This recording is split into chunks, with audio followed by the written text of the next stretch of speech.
이 시편은 다윗이 하나님께 진심으로 회개하고 재용서함을 받은 그러한 기쁨, 감사를 노래하는 시편입니다. 다윗은 아주 은밀하게 바세바와 간음을 했습니다. 그리고 임신을 했고 그것을 숨기고자 자신의 충신인 우리아를 사지로 몰아서 죽게 만드는 일까지, 살인죄까지도 말하는 것이죠. 사실 살인죄, 간음죄 다 포함되지만 이것을 다 한 마음으로 말하면 탐욕이죠.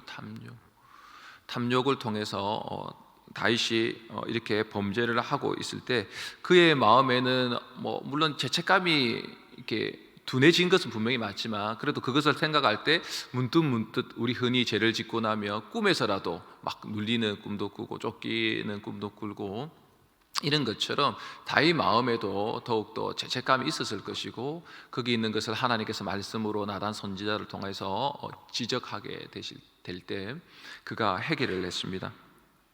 결국 그가 철저하게 하나님 앞에 회개를 하자 하나님께서는 그 즉시 그에게 용서를 베푸십니다.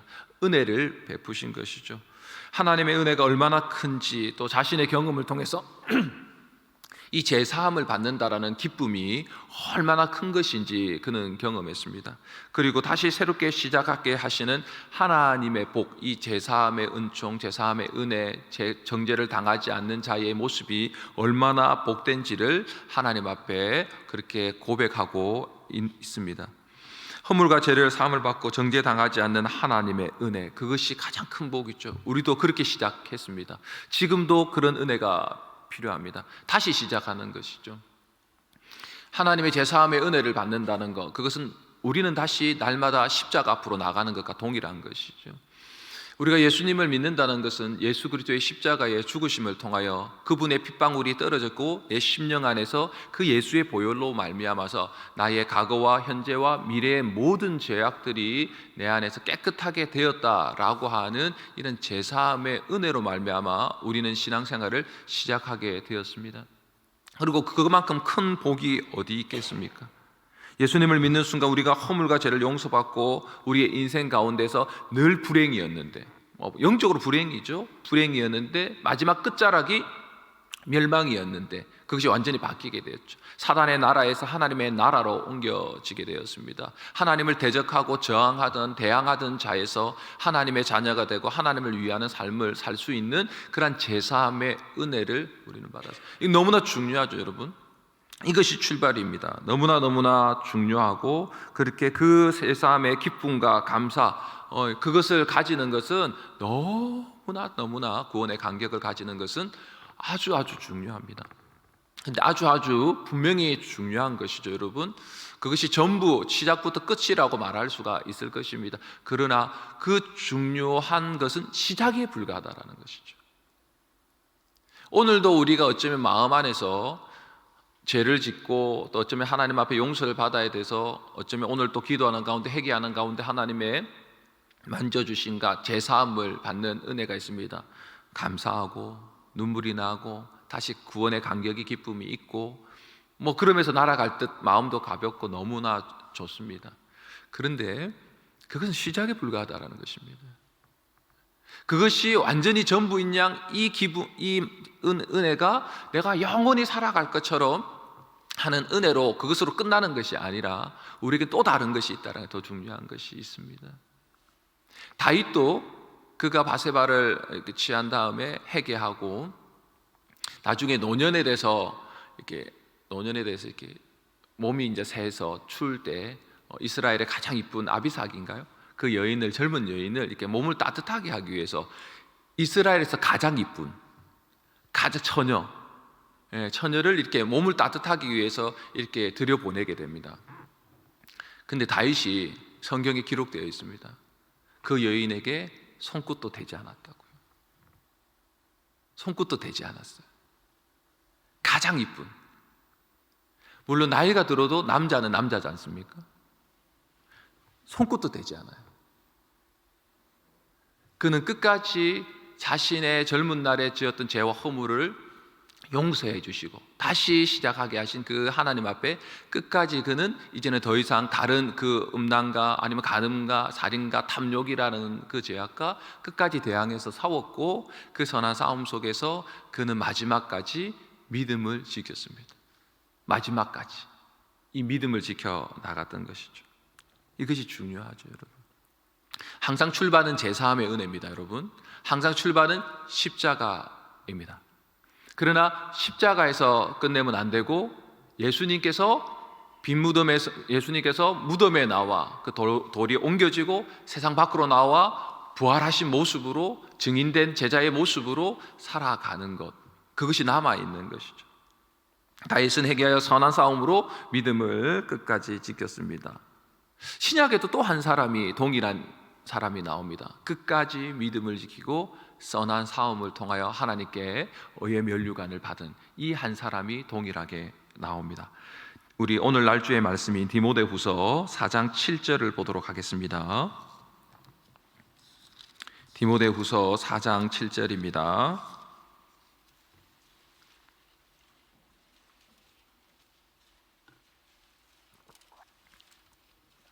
우리 함께 읽도록 하겠습니다. 시작. 나는 선한 싸움을 싸우고 나의 달려갈 길을 마치고 믿음을 지켰으니.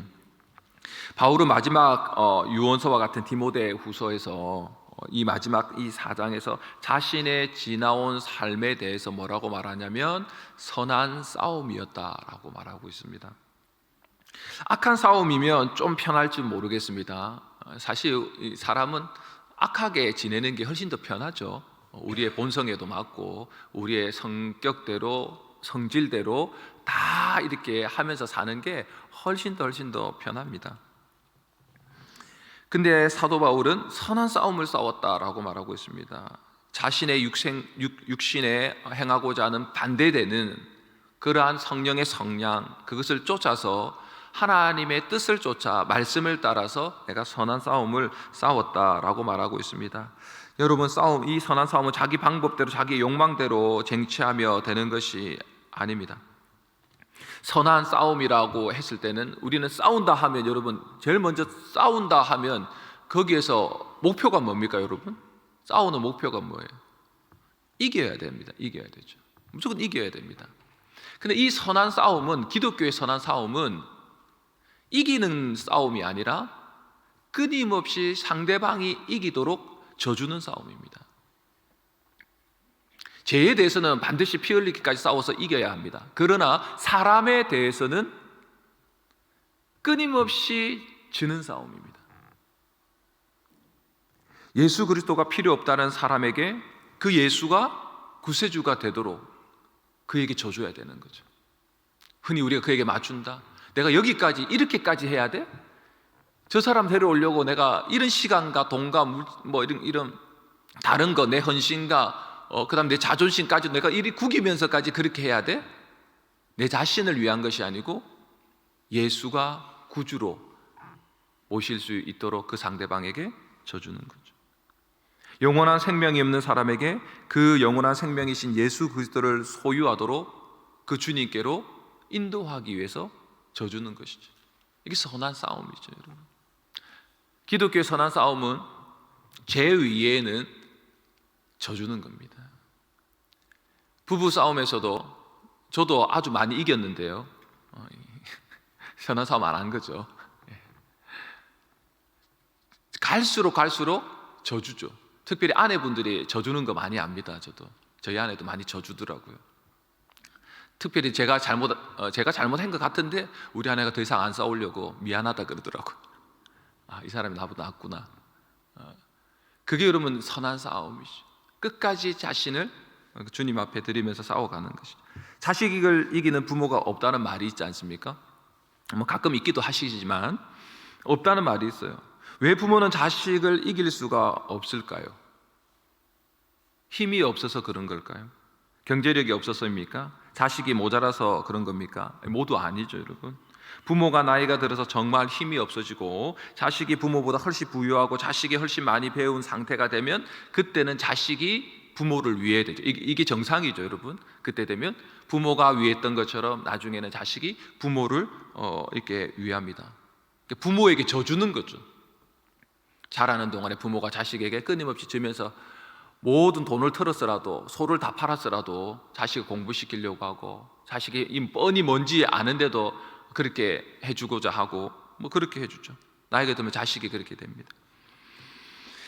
여러분, 부모가 자식을 이길 수 없는 것은 부모는 자식을 위해서 선한 싸움을 싸우기 때문입니다.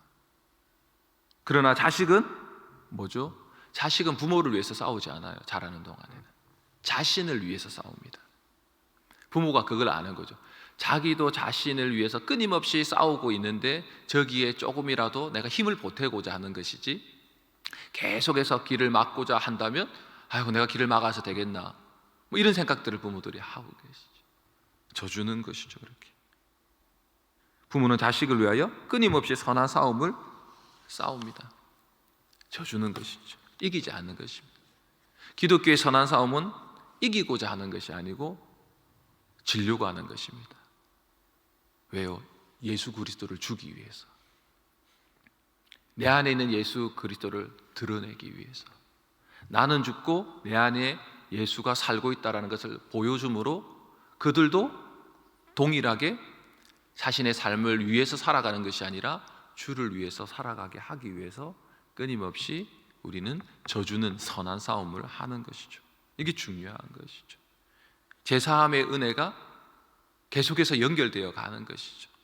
선한 싸움을 싸우는 것은 쉽지 않지만, 그러나 자신에게 주어진 또 길을 끝까지 달려가는 것도 또 쉬운 일도 아닐 것입니다.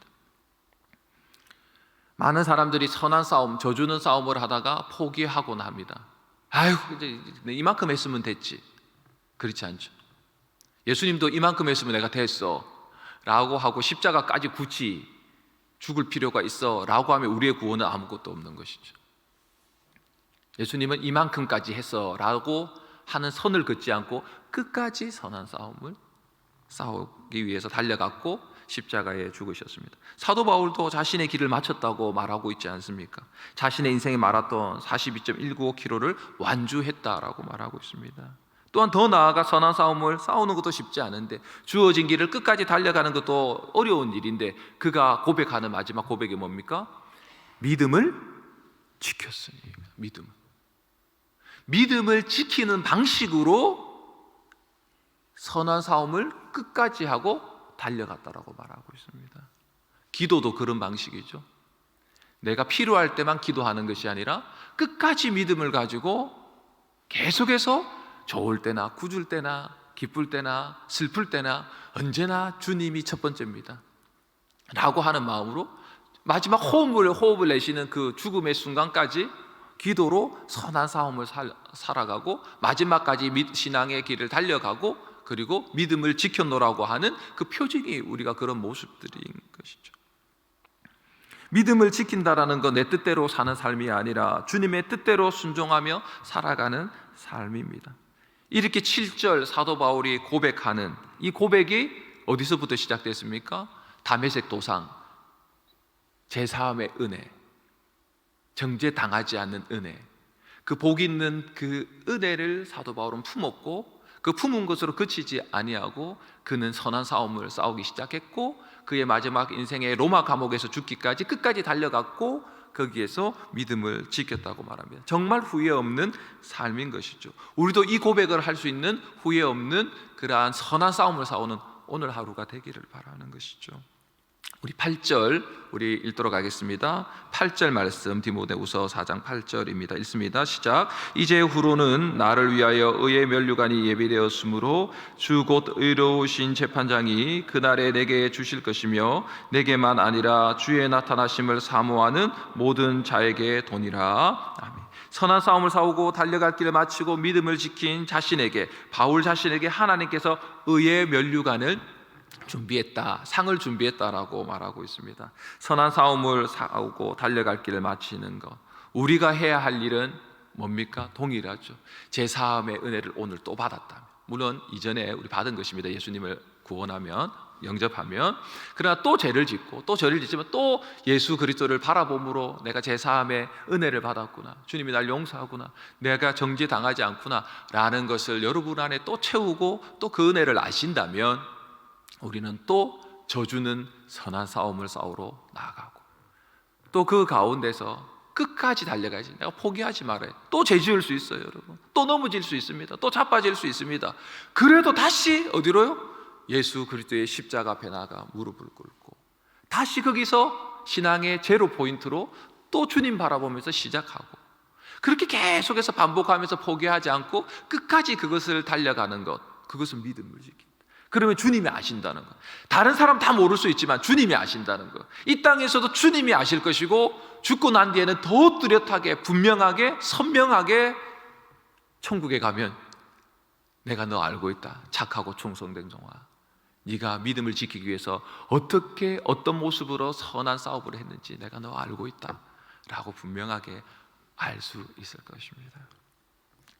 우리는 그렇게 달려갈 뿐이고 주님은 우리에게 의의 면류관을 분명히 주실 것입니다.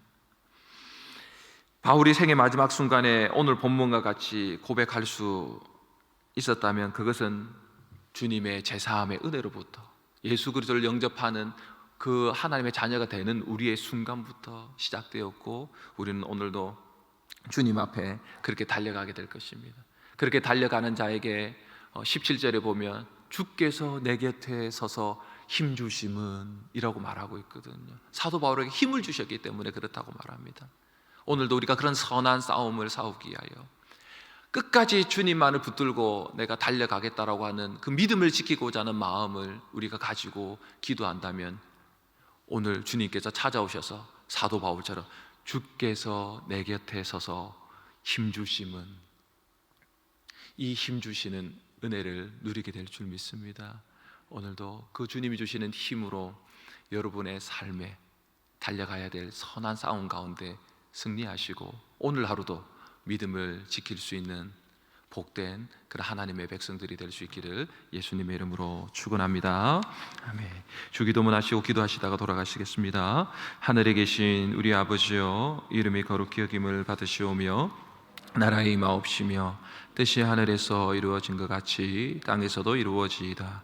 오늘날 우리에게 일용할 양식을 주옵시고, 우리가 우리에게 죄진 자를 사하여 준 것 같이 우리 죄를 사하여 주옵시고, 우리를 시험에 들게 하지 마옵시고 다만 악에서 구하옵소서. 내게 나라와 권세와 영광이 아버지께 영원히 쌓옵나이다. 아멘.